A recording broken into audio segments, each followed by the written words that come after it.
بسم الله الرحمن الرحيم. أطل عليكم في هذا الظرف العصيب من عمر بلادنا سوريا، حيث تسيل الدماء البريئة التي كل ذنبها المطالبة بالحرية. أتحدث إليكم ليس كمسؤول، بل كأحد أبناء سوريا، أحد أبناء الجيش العربي السوري الرافض للنهج الإجرامي لهذا النظام الفاسد.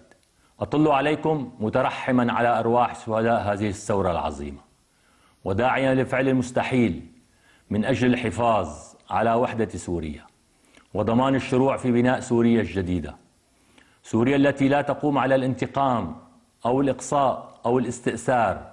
فواجبنا اليوم كسوريين هو تطمين بعضنا البعض وتفويت الفرصة على هذا النظام وكل من يريد تأجيج الصراع بيننا كسوريين.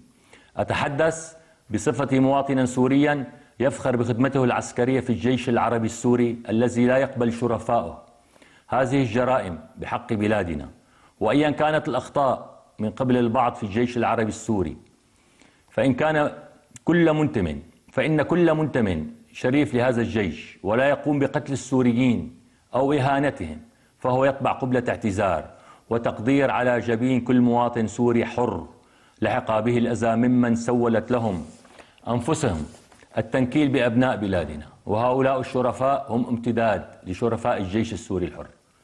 ولذا فإن واجبنا اليوم كسوريين هو التوحد من أجل هدف واحد، وهو جعل بلادنا حرة ديمقراطية دون أن نهدمها، لنبني من جديد. فسوريا أكبر من الأفراد وأعظم من أن يبدد تاريخها ويمزق نسيجها، فيجب أن تكون ثورتنا ثورة على الفساد والطغاة، لكن دون هدم النسيج الاجتماعي. كما أن واجبنا كسوريين يحتم علينا الحفاظ على مؤسساتنا نحن السوريون، وليست مؤسسات أفراد اختطفوها أو أفقدوها مكانتها.